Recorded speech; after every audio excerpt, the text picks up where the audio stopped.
Something Was Wrong is intended for mature audiences and discusses upsetting topics. Season 24 survivors discuss violence that they endured as children, which may be triggering for some listeners. As always, please consume with care. For a full content warning, sources, and resources for each episode, please visit the episode notes. Opinions shared by the guests of the show are their own and do not necessarily represent the views of Broken Cycle Media. All persons are considered innocent until proven guilty in a court of law.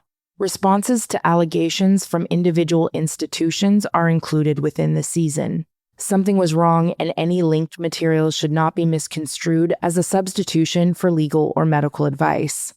I'm Tiffany Reese, and this is Something Was Wrong.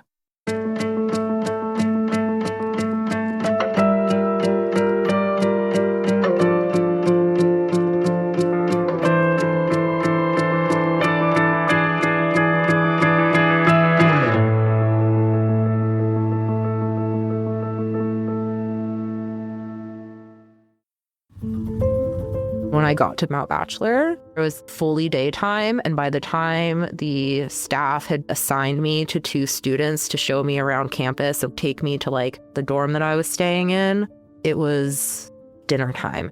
The way that the campus was set up is that there's a lower level and an upper level because it's built into a hillside. The program itself is literally in the middle of the Ochako National Forest. When you go through from the intake office, there's 3 sets of very large stairs. You go up the stairs, and then if you go to the right, there's a gym facility. And then when you go to the left, there's the dining hall, the lodge. That's where you did all your meetings every day. Then there was the atrium, a bathroom, and what we called the old gym, all in that same building. And that building had a huge deck that overlooked the forest. It was very pretty there.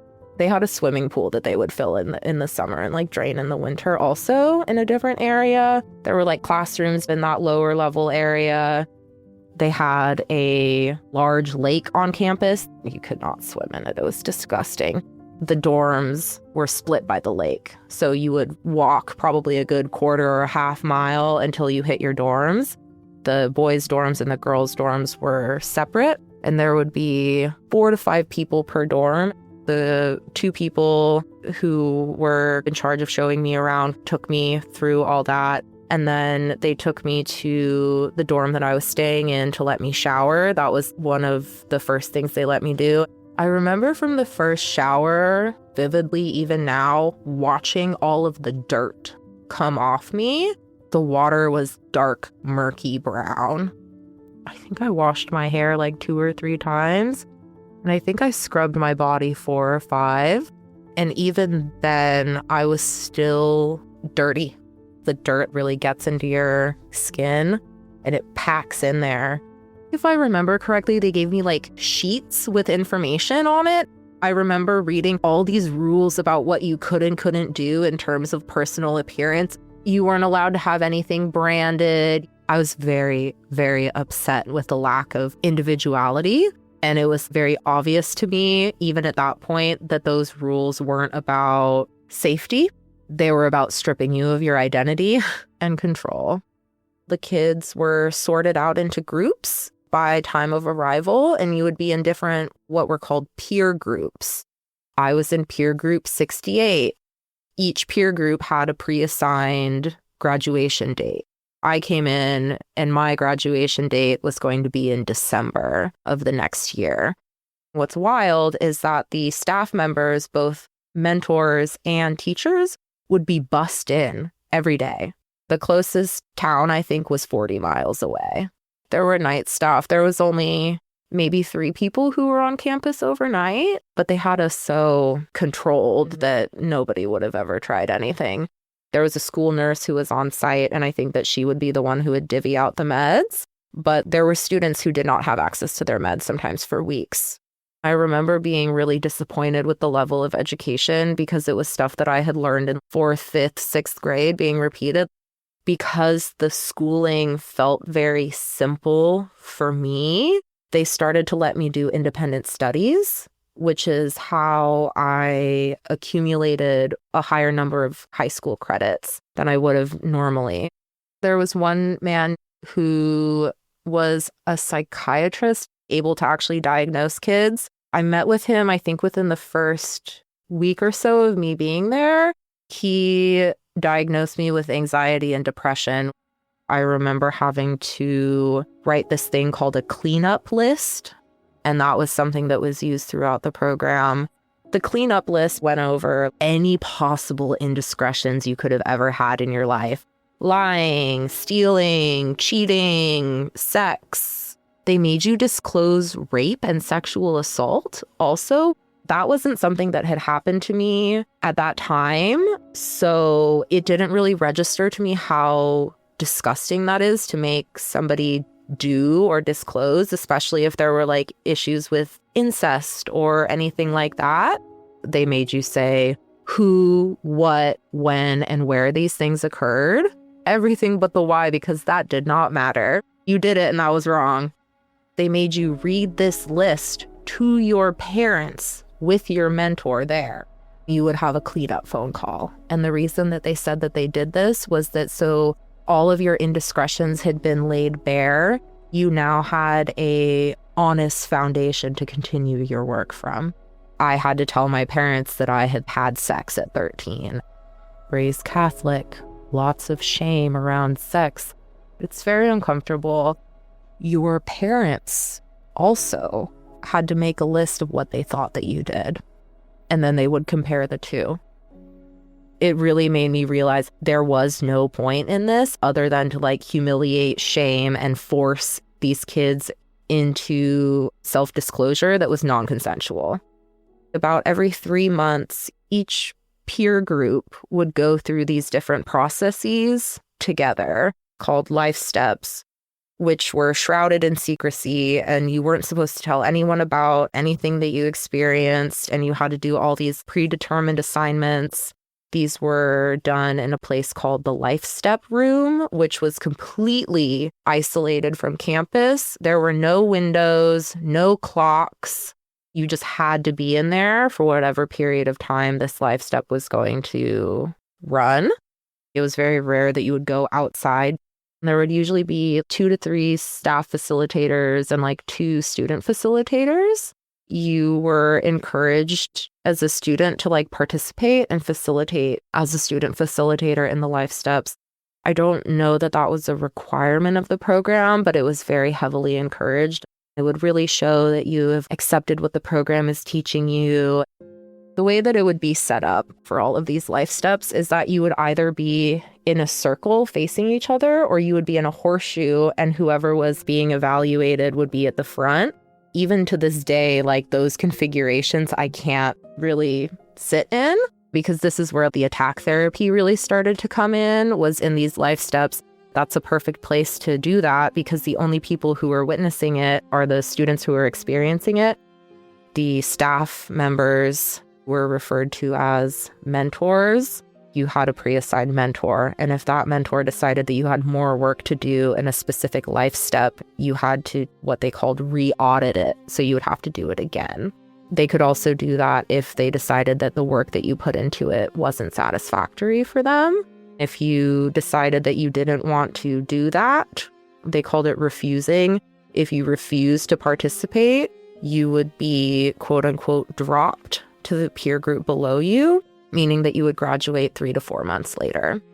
If you kept refusing to a certain amount, you would be punished with something called a self-study, where your mentor would make writing assignments that you had to do that correlated with whatever the infraction was. Self-study is a program designed just for you. It's a time for you to look closely within yourself to feel whatever feelings you need to feel. Ask yourself questions and seek answers. If you want to make constructive changes in your life, it will take time and determination. During this self-time, you will be guided, but it's your decision to go for broke. You are to take your self-study journal with you everywhere you go. Meetings, work projects, group, class, and all meals, your journal must be with you. Without your journal, you may not move forward on your self-study. Do not forget your journal. Rule number 1. When you get on a self-study, you lose all privileges. No singing, smiling, laughing, or other distractions at all. Number 2, you will work on work projects, which is physical labor, until your mentor tells you otherwise. While working on projects, you are to work as hard as physically able, and you are on bands with all other students during your work project. On weekdays, you are to meet at the tool shed at 9 a.m., and on Sundays, you are to meet there at 8 a.m. You may not leave your work project site except to use the restroom or get water. What were you doing at the work site? Whatever they decided. One kid had to do a relay race with boulders. So he would have to carry a boulder up a hill, drop that one, pick up another one, go down the hill, drop that one, pick up another one, go up the hill in circles until they told you you're done. Sometimes you would shovel for hours. It was like whatever work they needed done around the campus that they didn't want somebody to pay for you to do. And if they didn't have any work for you to do, they make up some asinine bullshit. And sometimes would also give you physical punishments. You basically were isolated away from the rest of the kids when there was any free time. What's an example of something that someone would have done to go on one of those? I got on 2. One of them was for kissing this guy, and I wrote about it, and I reread it, and it was like, that was the first time I've ever experienced a bad kisser. It wasn't even worth it. And then the other one was for cutting my own hair. Because there was this woman who was a alleged cosmetologist in school who would jack up everybody's hair. And I was like, I'm not letting that bitch touch my hair. So I cut my own hair.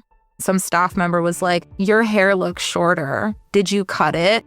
There's no plausible deniability here. So I was just like, yeah. And then this staff member snitched and told my mentor, who was like, this is the most bullshit thing I've ever heard. This person should not get in trouble for cutting their hair.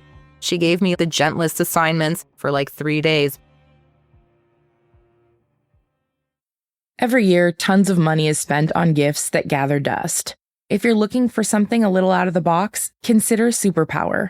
Superpower helps your loved one take control of their health so they can feel better. Superpower is a new kind of health platform that helps you finally get answers to what's really happening inside your body and what you can do about it. Their one simple lab test measures 100+ biomarkers: hormones, metabolism, vitamins, minerals, thyroid, heart health, and more. You'll get a full health report with a personalized action plan built by clinicians. For just $199, every gift membership comes beautifully packaged in a free Superpower gift box, ready to wrap and gift. Superpower not only gives you an initial plan, but it tracks your results over your lifetime. Each test builds on the last, giving you a full picture of your progress year after year. Some companies charge thousands of dollars, but with Superpower, it's just $199 per year. Give your loved ones something that actually lasts. Better health and more time with you. Go to superpower.com/gift to get a free $49 premium gift box with your gifted membership. After you sign up, they'll ask you how you heard about them. Please mention this podcast to support the show. Thank you so much. As you're moving through these life steps, you also move from one phase to a next. Each of them was a little bit different. The first one that you did was called The Bridge, and the purpose of that one was to start you off on your journey. And because they didn't really know that much about you yet, they just kind of would go with really obvious, easy stuff. I think that personally, I also got very lucky in this life step. It was all based around like how judgmental I was and how judgmental I was of myself, which it's true. I had a lot of negative worldviews and a lot of judgments about things at that time. The assignment was write out all of the reasons that you judge everyone in your peer group and then write out all of the things that you judge about yourself.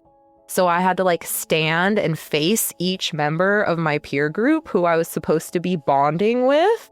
And they made me tell them like, well, I think that you're a people pleaser, or I think that you're fake. I think that you lie to get attention. At the very end, I had to read all of the things that I judged about myself.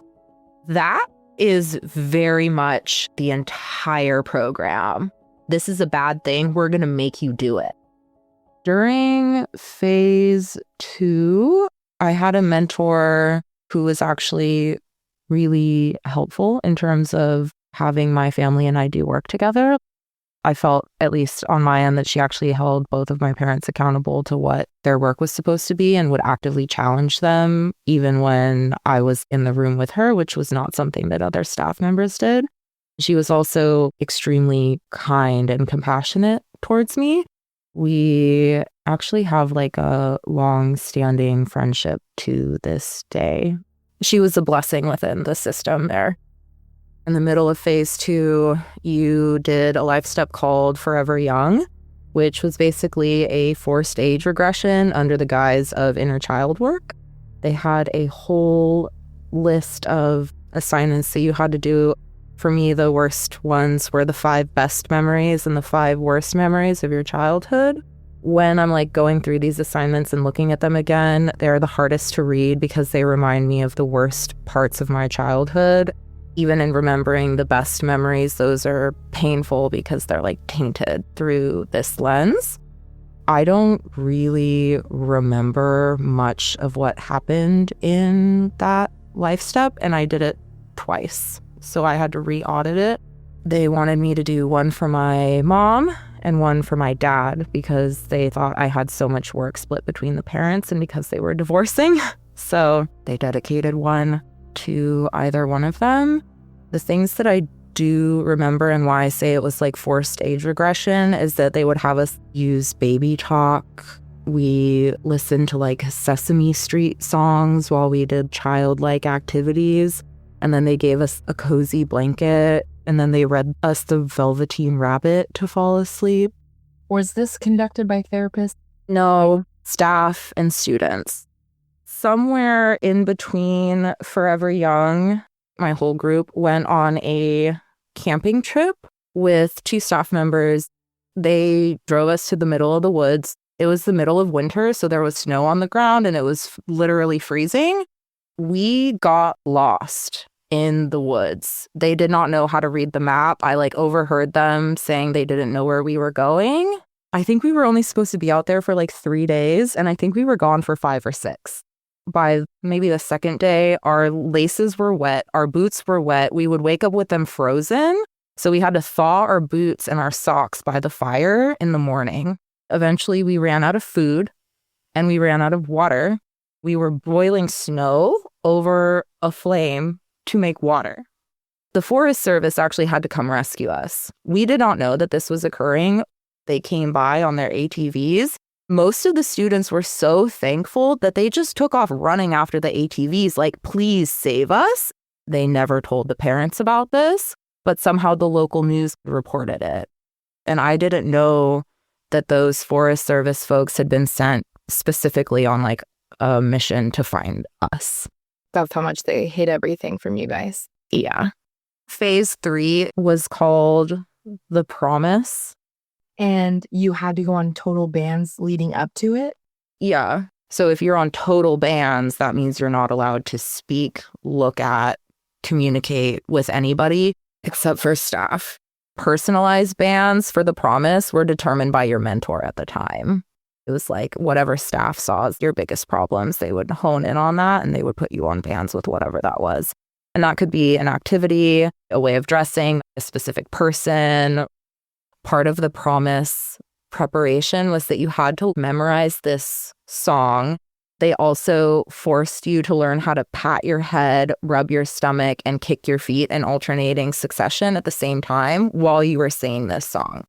You were forced to like do drills of this on campus at whim. So any staff member could basically be like, show me, they called them Watusies, and your entire peer group had to stop whatever they were doing and like do that. That would also happen throughout the life step. What was the point of this? Public humiliation. I'm certain of it. If you think about it, you're coaxing someone into doing something without them knowing where the end is. That is one of the prime examples of their insidious methods of power and control. Brainwashing, essentially, because you introduce this small thing and you just guide them closer and closer and closer to the ultimate thing that they want you to do that you don't know what you're leading towards. Also, during this one, they took you on a trip to Portland, which you didn't know you were going to be going on. They basically like woke you up one morning and were like, all right, get in the van, we're going somewhere. And then all along the way, they were telling you, we're going to Portland, this is what we're going to be doing. What I remember the most was that they made us write out a guess of how much our parents owned, basically how much wealth assets we had. They took us to a soup kitchen and they were like, these people have nothing, you should be thankful for what you have. And then they had us take a walking tour of a rehab and detox facility and would tell us everything that happened to you as you withdrew from the different drugs. At this point, I would have been 1 month into being 15. The detox center was pretty impactful for me, I think because there's so much addiction in my family that it was already very close to home. But all it made me, I think, consider was, if I don't want that, how can I still do what I want without having the worst case scenario occur? One of the places we stopped was Pioneer Square. They made us all get out of the van, get into the middle of Pioneer Square, do the Watusies and sing our song, and then get back in the van. They had given us assignments to go interview people who were in Pioneer Square. We had to go talk to 8 different people, ask them a preset number of questions, and then come back and like report what we had found. There was one guy in a business suit who was super nice to me. And then there was one really punk kid who I talked to. I was like, oh my God, one of me. It was just so refreshing to see like an alternative person. I have the assignment sheet. Pioneer Square, interviewing 8 people today. 2 people you see in your image. So I guess that was your punk guy. 2 people that are different from you. 2 people you can see that have a purpose. 2 people that represent a powerful man or woman. Ask them the following questions. What does a promise mean to you? Does promise have to do with the fulfillment of your dreams? Who is your role model and why? What is your dream? What do you do to live it? What have your struggles been in life? How do you view youth and society? From talking with me for this short time, do you have any observations of me to share? Yeah, so for the folks listening, this is a 120-page college-ruled notebook, and the entire thing is full of writing. And that was our assignments. They were like obsessed with do your work, be accountable to your work. Number 4 was called Venture. This and the bridge, the first one, were the worst. I remember the goal of this one was to bring to light and conquer your work that would inevitably arise when you went home. Venture had these archetypes that they would use. I was Cinderella because I was always cleaning up everybody's messes. So obviously I'm dirty. I needed to look like Cinderella, who in the movie was filthy compared to her stepsisters. My task as Cinderella was to find an outfit with all white clothing, which was extremely challenging for me because all of my clothes were like black. And I had to run around the campus, find any mud that I could find, and make myself as filthy as possible. Mud on my clothes, face, in my hair, my skin caked in mud. I will say, running around campus and covering myself in mud was really fun. I enjoyed that very much. The symbolism did not really hit me. They gave you some time to do whatever you were supposed to do to prep for your role. And then you would go back up to the life step room and you would be in that role for the rest of the life step. So I had to clean up everything in the life step room. I was not allowed to sit in the circle. I had to sit outside of the circle. I had to have a broom in hand at all times and I could not speak. Kids were also encouraged to leave their trash around. So I had to come pick up after them. It's not something you want to be included in, but then you're excluded and you're like, how am I on the outside of all of this? They would also sometimes just tell me to start sweeping. So I'd literally just be standing there, broom in hand, off in a corner, sweeping nothing while I'm dressed like this. There was a young woman who is a student who told me that I would never achieve my dream of working with bands because I would be too busy cleaning up condoms outside of their tour buses. This shattered me deeply. That was a prime example of students being encouraged to participate. It was unnecessarily cruel They literally would tell you over and over again, we're breaking you down to build you up. What's kind of implied in that also is that we're building you back up to be better than you were. Was there any building up? Very little. The way that they did it was really fucked up in some way. It was maybe 2 or 3 hours at the end of every life step or at the end of the big activities where they would infuse this positivity back into it. What was number 5? It was called La Mancha. It was framed as the nice life step because this is when we took our trip to Eastern Europe. We went with the peer group above us. In my opinion, this was their last-ditch effort to try to get you dropped because it was basically a test of how you were going to behave with independence. It was a very expensive trip. I remember that my dad already had to ask his parents for money to send me on the trip because he was so broke. And the school kept telling me, your dad can't afford it. We don't know if you're going to go. I was very wigged out about the financial situation, which is not my responsibility. They would give you a packing list and you would go through everything with the staff member and they would make sure that you had all that stuff. If you didn't have all that stuff, you would get in trouble. And I didn't have enough clothes to meet the requirements for this packing list. I didn't want to say anything about that because, again, I knew my dad didn't have any money. So where is the money for clothes going to come from? But at the same time, I really did not want to get in trouble for that. I ended up having a mini breakdown about it and telling my mentor at the time. And he asked my dad to send money. And so my dad did end up sending the money for the clothes. It reminds me how little I had. Even though from the outside it looked like there was a lot of money going into this, my clothes were falling apart. And at the same time, I'm surrounded by this school who is profiting off of me. We took our trip to Eastern Europe. The first place we landed in was Romania. And we drove out to this village and we volunteered at an orphanage.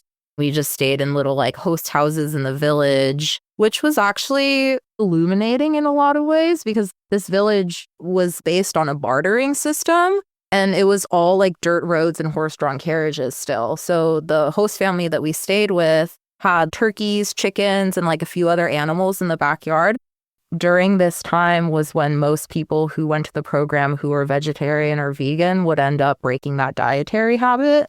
Because you had bread, jam, and soup. That was all you would be able to eat during that time. The staff and the students would be almost gleefully excited. Are you going to break? Are you going to eat meat? We went to Krakow, Poland. They took us to Auschwitz and Birkenau. They had us study the Holocaust for months before we went there. Each person from the peer group had to do a specific report on someone. I had to do a long-form report on Joseph Mengele, who was referred to as the angel of death in Auschwitz and Birkenau. He was the doctor who did all the fucked up experiments. We went through where they have all the piles of hair and the piles of shoes, and we went through the barracks and where they kept the prisoners, and we even went through the actual gas chamber that they used, and they played the recording overhead. In my head, I'm just really scared. I thought that we were going to die. Society is already trying to get rid of us. The program doesn't even want us really here. Who's to say that they're not actually going to just murder us all? I had a panic attack in the room, but nobody cared. You just had to do it. Then we spent some time in Hungary. How long was the trip? It was about 2 weeks. It was very nice for me to not be on campus despite all of the fucked up shit that we had to do. Then again, we have teenagers running around Eastern Europe unsupervised. A lot of students misbehave on this one and they get dropped, which makes a lot of sense because that's truly your first taste of freedom unsupervised. I learned you can't trust anybody because inevitably one person will cave. And if that one person caves, everybody goes down with you. That was also how I learned to really not trust anybody with your deepest, darkest stuff because someone would rat you out. We all kind of had an understanding that we were trying to survive. It wasn't personal. And I tried, at least on my end, to mitigate that as much as possible. If I have to attack somebody in order to get through this program, let me make it as minimal as possible where it's acceptable to a staff member, but is hopefully causing as little harm to this person as I possibly can. Would you say that the workshops were the hardest part about being at Mountain Bachelor? They were the things that I blocked out the most, so most likely. The entire environment was really challenging. At least for me, I was always trying to figure out, how do I present as if I am giving them what they want while also not entirely losing my sense of self? And that kind of interaction, I think, was frankly the hardest part for me outside of the life steps. Experiencing a high level of trauma at that point interrupts your development. So for me, it felt so crucial to hold on to my identity.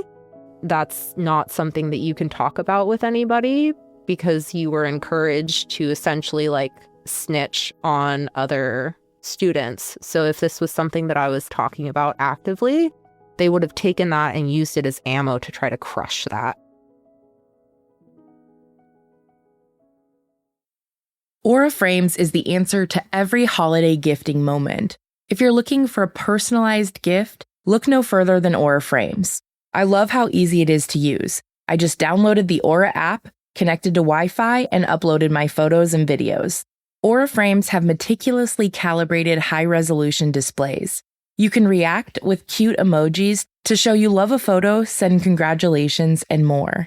You can add to it anywhere, anytime, straight from your phone all year long. And every gift frame comes packaged in a premium gift box with no price tag. And you can add a personalized message before it arrives.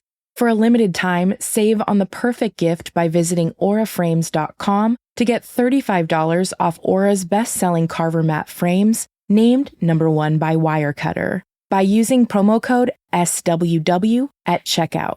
That's AURA frames.com, promo code SWW. This deal is exclusive to listeners and frames sell out fast, so order yours now to get it in time for the holidays. Support the show by mentioning us at checkout. Terms and conditions apply. Thank you so much. Did your parents come and visit you? You had to earn the privilege of your parents coming to visit you. I'm sure my dad visited me. I don't really remember that. I know that my mom and one of my aunts came a couple times. I remember seeing my brothers and my sister at least once. It didn't make a lot of sense because they had to come all the way from California and they weren't allowed to stay on campus. You're gonna drive or fly, stay in a hotel, not really get to see your kid, and then go home. When Max was at Mount Bachelor, were you able to talk to them more frequently?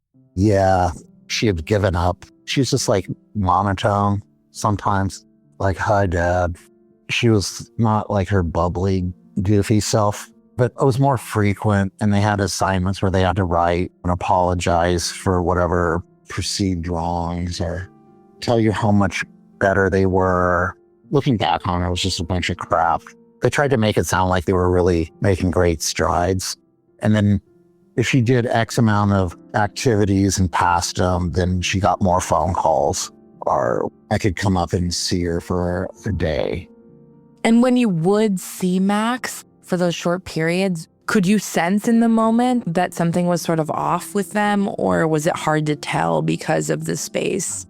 It was kind of hard to tell, but I could tell she wasn't happy. If she would tell me anything that didn't sound good, and I would go talk to the Mount Bachelor people, they would say, oh, that didn't happen. Don't listen to them when they tell you that. Did you know your exit date at Mount Bachelor? They would give you your graduation date. So I was basically just Xing days off a calendar waiting. The graduation was held in this big school auditorium, and it made it seem like this really great celebration. And each student had to pick a song from a pre-existing list that would play when you walked up, and it was supposed to kind of embody your experience at Mount Bachelor. This makes me cringe down to my core because I really cannot stand this man. But I chose the song Daughters by John Mayer. They would play your song, and then you would go up and you would give your speech about what the program meant to you and what you learned and how it impacted you and how you're going to be different. Something that almost everybody said in their speeches. They would say, I'll see you on the outs. Like, I'll see you on the outside. The staff would also tell you if you try to say anything snarky or use your speech as like a fuck you to the program, you will be dropped. They reminded you, you are not out of this program until you are walking out of these doors with your parents. So they held this over your head till like the very, very end. Also, as part of graduation, you had to develop a plan on your own and get it approved by staff. It was called the After MBA Parent-Student Contract, Rules and Expectations. It's like home rules and consequences, weekly meetings or phone calls, future plans, financial agreements, other rules, lists of supports, consequences for broken rules. What I find very funny is that on mine, it has a signature spot for the parents and the students, but nobody signed it. I'm not quite sure what the point of this is. I think they gave it to us as like a packet to work on at some point and then maybe just never followed up with it because the post-graduation stuff was super lax. Mount Bachelor would make you box up all your stuff and then they would make your parents pay for shipping all the way to wherever you lived. So my dad had to pay to ship all of my boxes. At that point, I didn't know where I was going to go next because I didn't want to go back to my dad's place. So my aunt, who's my mom's brother's wife, offered to take me in, and they lived in Bend. So my dad agreed to that. I think I went back down to Davis for like a month or two and then ended up going back up to Bend. I didn't receive any like emotional support after I left the program. My mom had said she had a very serious conversation with my aunt and uncle and was basically like, this is not going to go as easily as you think it's going to. And it wasn't to be like, my kid's fucked up. It was to be like, you need to know what you're getting yourself into. And they very sweetly and naively just went ahead with it. My aunt was very warm and welcoming, but everything was worse once I graduated. Personal issues, behavioral problems, my relationship with my family, any type of worldviews that I had, self-views, so on and so forth. You're in this highly controlled environment that's super traumatizing, and then you're just spat back out into like what we referred to as the real world, and you don't have any emotional or social or psychological support. And society's also like essentially been withheld from you. That's something other survivors have mentioned a lot. Very much so. So this is when you start seeing addiction problems actually worse than they were before. They would tell us you're going back into the same environment, so you have to be prepared for like these triggers, or you have to be prepared to like put these boundaries down. So they were also creating this idea that if you yourself were not capable of doing these things, it's somehow a personal failure, which also I think exacerbates the need to use, and it perpetuates this problem on and on and on. After I got kicked out of my aunt and uncle's house, which is just a long story in and of itself, my uncle tried to send me away to another program, but he couldn't because he didn't have any custody of me. So the judge basically laughed him out of the courtroom. Because I was a minor, I got linked in with a social worker, a lawyer, an advocate, and they developed a plan for me to go back to Mount Bachelor while my dad figured out what to do. And so I opted into that decision because it was either that or go back to Davis. Of those two choices, the program was actually better. And this is when I started seeing DHS on campus. They came out there a few times. There was a school nurse. She was the whistleblower who got that place shut down. She reported it to DHS. In the last couple months, there were all these whispers about DHS and like the facility being investigated. The program staff would identify people who were very like compliant, such as myself. And they would ask them, hey, can you be a representative for the school? And they would coach you on what to say and what not to say. You were basically an ambassador for the program. Officers would sit down with you somewhere separate from everybody else. Staff were not allowed to be around them, which I'm sure is why they coached you. Mount Bachelor was shut down in December of 2009.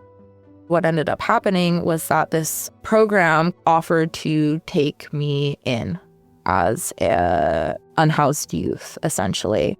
It was a transitional youth facility is what they called it. This would have been in summer of 2009. You're 16? 16, yeah. My social worker, she was an absolute godsend, as was everybody else there. They were like incredible support systems. Even when we would get in trouble, They would advocate for us to go through educational programs rather than sending us through the court system. They were very well connected with all of the other agencies within the area because they were actual social workers. They were instrumental in getting me back onto this course because you were not allowed to use while you were there. And I was like, well, I really want to stay here. And so because of that, I understand that I need to do this. It was not a forced decision as it was in the programs. I did relapse multiple times and they were always very understanding. They helped me with substance abuse, getting driver's license. They helped me graduate high school early by working with the student counselor who was there. They walked me through the FAFSA. They helped me enroll in the Paul Mitchell Cosmetology School down here. So they basically set my life off in that course. And then it was once I got to San Francisco that things started to get a little dicey again because I was 17 on my own and trying to numb out everything that happened. When the school shut down, there was a big email going around about get in on the lawsuit. And I was telling my dad hey, I really want to get in on this lawsuit. He was basically telling me that's bullshit. Why would you do that?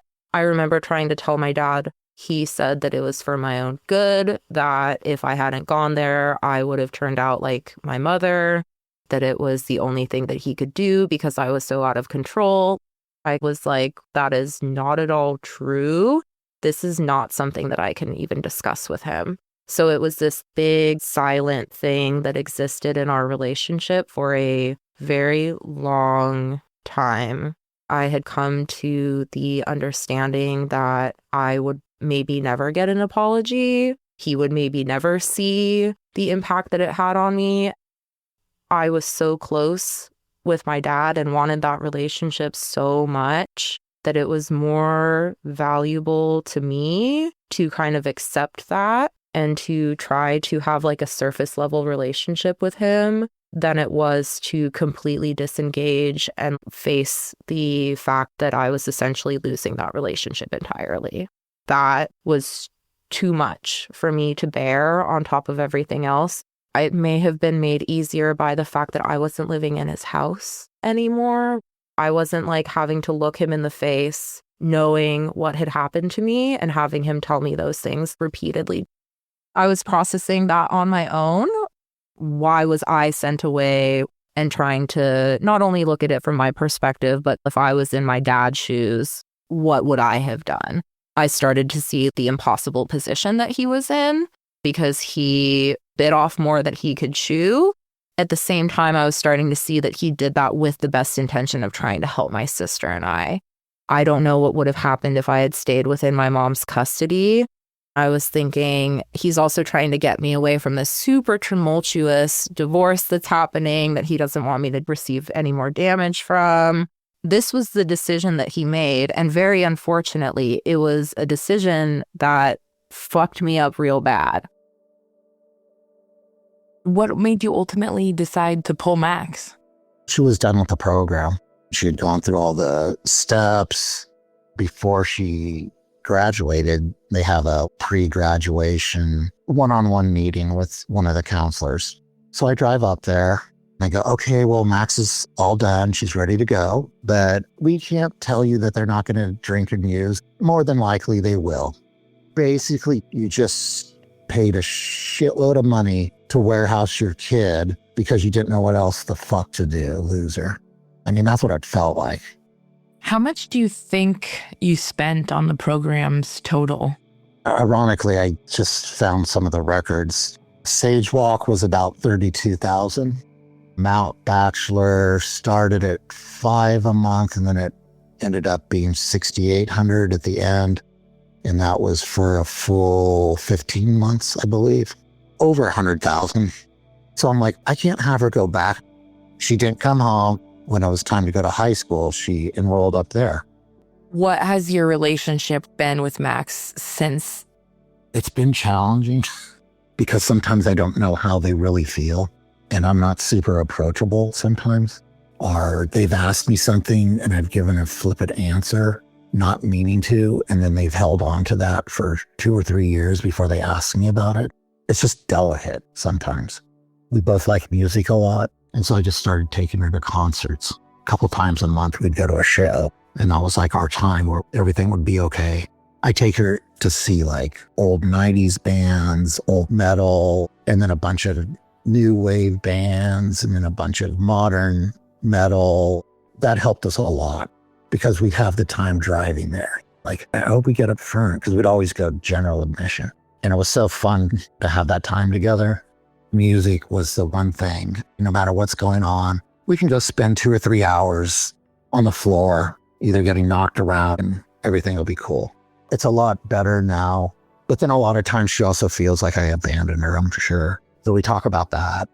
I'm curious today what you would want Max to know about the decision. That I regret it, that I wish I had had some other option thrown at me. I don't want her to think I did it because I don't want you around or that you're too much work. I was truly afraid she was going to die. And every grown-up in my life was telling me to do it. Unfortunately, this season, a lot of the kids that we've spoken to, they're adults now. A lot of them, their parents died before ever apologizing, or they don't speak to their parents anymore, or their parents refuse to even acknowledge that this was harmful, or it's parents whose kids have now passed away. And so I'm hoping it will be really healing for people to be able to hear a story about what happens in a family when people do the work, that there can be healing and there can be restoration in these situations. As difficult as it is and as dark as it was, I appreciate so deeply you being willing to speak with me about it and revisit all of this. I'm sure it means a lot to Max to have your support as well.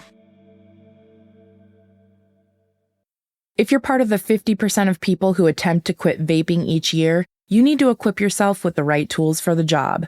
And there's no better tool to break up with vaping or smoking than this episode's sponsor, Fume, the award-winning flavored air device loved by over 500,000 customers. And here's why. Fume is twice as effective as the solutions you've tried. And it's backed by lab-tested safety studies, so both doctors and customers agree. Fume is the good habit.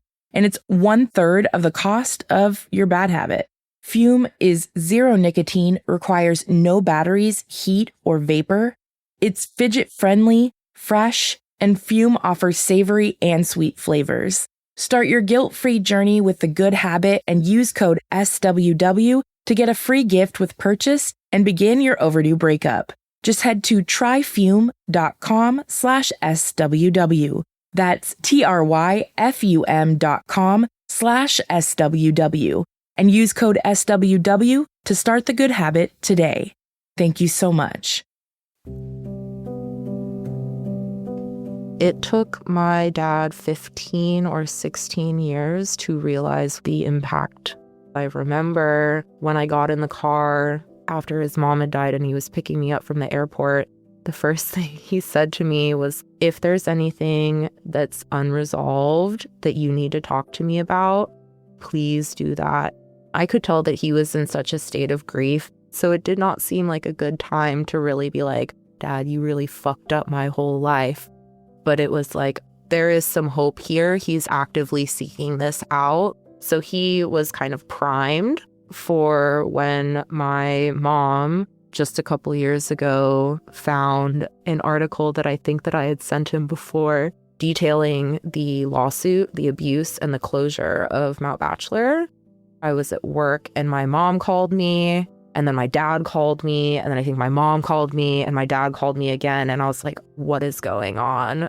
I finally picked up my dad's call, and he was like, your mom just sent me this article. I'm so sorry. He was frantically apologetic. If I had known this, I would never have done this. I didn't know this happened, which I'm like, you weren't able to hear me at the time, but like, I told you. And he was like, I don't know that I can ever make this right. What can I do? Please just tell me what I can do.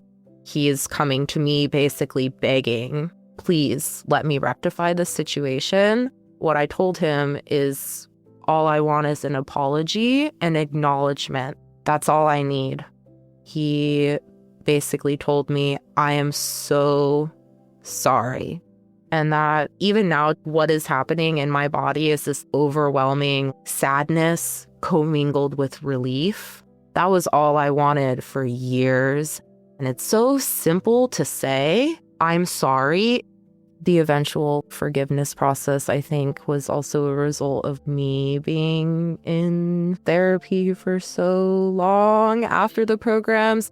He was very actively seeking help as well. The one thing that I'm very thankful for about my family is that everybody did their work in one way or another. Even my mom did her work as well. And without each individual person going through their own process, my family would not have the same structure as it does today. When he said it, I don't quite remember how I felt, other than being like, finally you see. It's not like we had this big, long conversation about the impact of it on him or it on me. It wasn't this difficult, messy process. It was simple. I think that was the most profound thing, was how simple it was. It's not that it made it okay. I do still, I'm sure, harbor feelings of resentment. But I also had come to the conclusion that he was trying his best. I'm very privileged in the way that this came to be for myself. I guess also because I do have this experience of some type of reconciliation with my parents. I wish that I could give my dad to all the kids who were sent away because they were seen as like a problem rather than somebody who needed help. What has it meant to you to have your dad participate in this? I was curious about whether or not he would want to talk about it. Because he had said that he realized how much of a mistake it was. Through my mom and through my dad, both of them have a pretty heavy social justice activist kind of swing about them, so to speak. I knew that he would want to say something about how predatory everything was. My mom, she's been sober for probably close to 10 years now. She and I are also close now, and the conversations we've had around this have her been like really understanding the impact that she has had and being able to be like, I'm really, really sorry that this happened. Her voice was lost so much in this because she didn't have any say. And I was like, that feels really cruel to exclude her from this. So I basically asked her to write about the impact. She says, thank you for giving me the opportunity to express the impact this has had on my and my family's life. And then she said, that day changed so much for me. The day that a fax was sent to me at the local restaurant saying that my child had been sent to a wilderness camp in Oregon or Utah. She didn't even know where I was. I went into Max's bedroom and cried and yelled out Max's name over and over again. The thought of my child being taken into the wilderness was unbelievable. I was really scared about what they must be going through because they were only 13 years old. I couldn't imagine their sibling hearing the news that Max was going away. You see, both children had been taken suddenly from me and their home just months before because I could not get to a court date. We lived in a remote location. My driver's license was suspended due to a recent DUI, and there was no possible way for me to get to court 2 hours away. As a result, their father gained custody. At this time, all the children had was each other and this unreal shift in their lives. The day came when Max was removed from their home to go to the TTI wilderness camp and boarding school. I had no say in the matter, and now their sister, only 10 years old, was losing their mother, their best friend and ally in this mess, their sibling. I was unable to face what I had done to my children. I wasn't able to continue visit weekends with the younger sister either as a result of this decision. My heart was yanked from my chest. Indeed, motherhood was yanked from my soul. At the time and for years after, I no longer felt that I deserved that title and identity. There was an incomprehensible emptiness and darkness that filled my life, and the powerlessness of having no say in the matter was debilitating. I had to watch what was happening to Max without being able to do anything to help them. I could no longer cook in my kitchen, and I could no longer live in our house because of my inability to cope with what they must be going through. I rented the house out, but I couldn't manage anything, so I ended up losing the home I started using street drugs and ended up in jail. Max's lost teen years is sad beyond words. We can never get those years back, and it has been so difficult to see how the trauma has affected their ability to cope with the awfulness and cruelty of what happened to them in those programs. The impact of those schools and camps seems devastating to Max's life. I've learned to live without forgiving myself for my part in this woundedness that befell my family. Most everyone tells me I need to forgive myself. I just nod, but the mother in me can't. Those years are gone and we cannot ever get them back. I work daily to live from the present forward, but the scar of this experience remains. Max has a certain spot in our family, but because of their experience in the TTI, we're all struggling to piece ourselves together. We have been scattered among the trauma those places have done to us. I only learned recently of the reality of the abuse that is done to teens at these places. I was inconsolable when I read about it. Max has been committed and determined and has had the courage to face this unimaginable part of their life to get well. In this way, they have led the way towards our family's healing. Change cannot happen unless one person is willing to step forward and speak up, and that is Max. Full of grit, passion, and perseverance, and demanding change. Part of the change they have worked so hard for has helped me stay sober over these past 14 years. I love you, Max. Your bravery and dedication to healing shines through.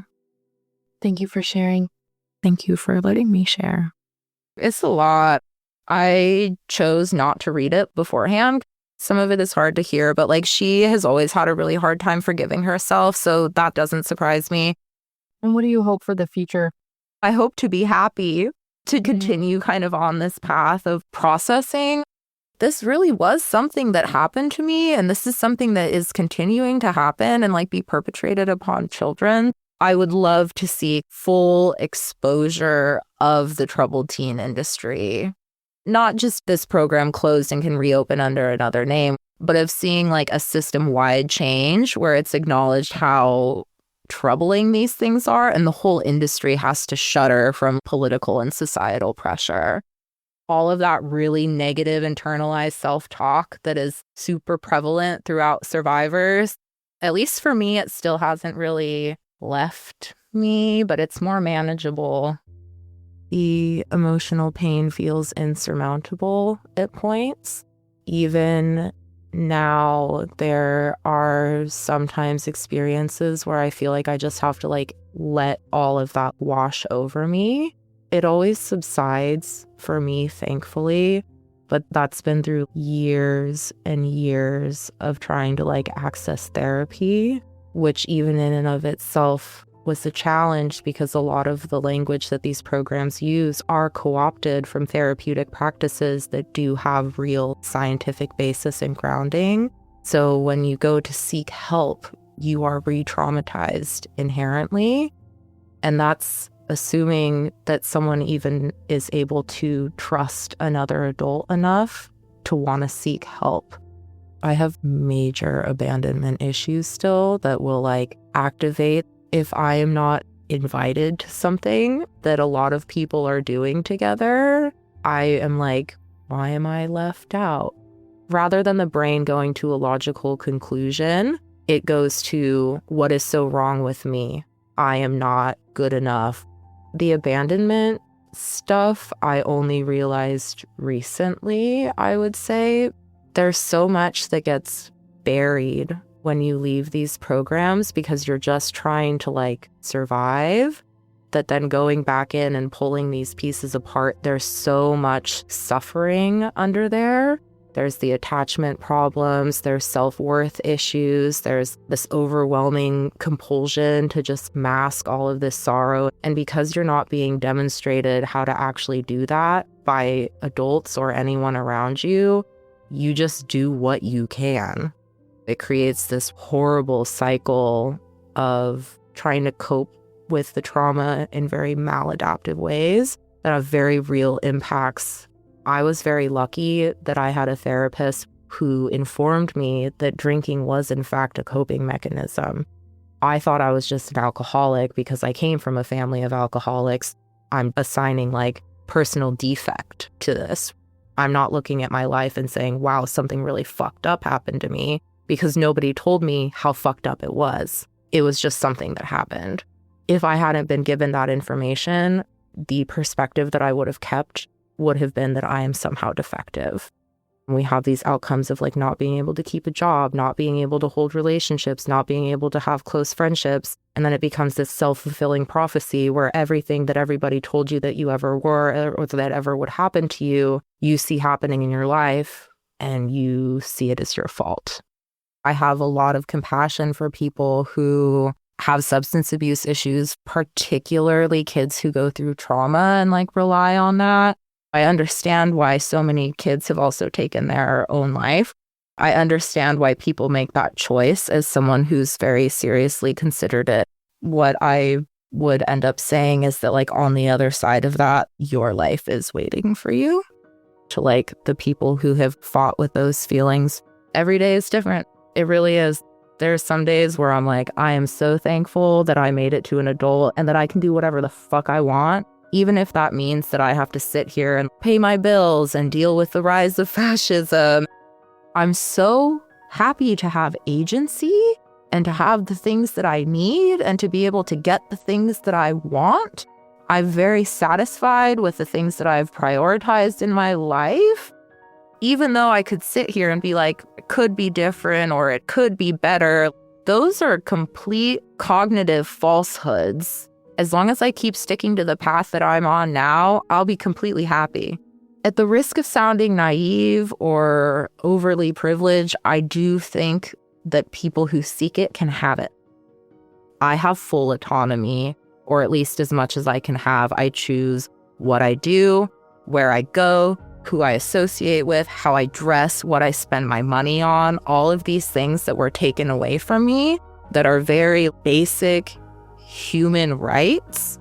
There is such joy in having access to those that sometimes that is what I have to look at and remind myself, like, you made it.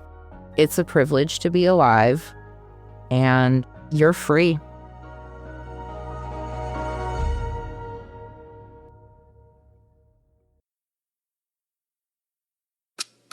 Something Was Wrong is a Broken Cycle Media production. Created and produced by executive producer Tiffany Reese, associate producers Amy B. Chesler and Lily Rowe, with audio editing and music design by Becca High. Thank you to our extended team, Lauren Barkman, our social media marketing manager, Sarah Stewart, our graphic artist, and Marissa and Travis from WME. Thank you endlessly to every survivor who has ever trusted us with their stories. And thank you, each and every listener, for making our show possible with your support and listenership. In the episode notes, you'll always find episode-specific content warnings, sources, and resources. Thank you so much for your support. Until next time, stay safe, friends.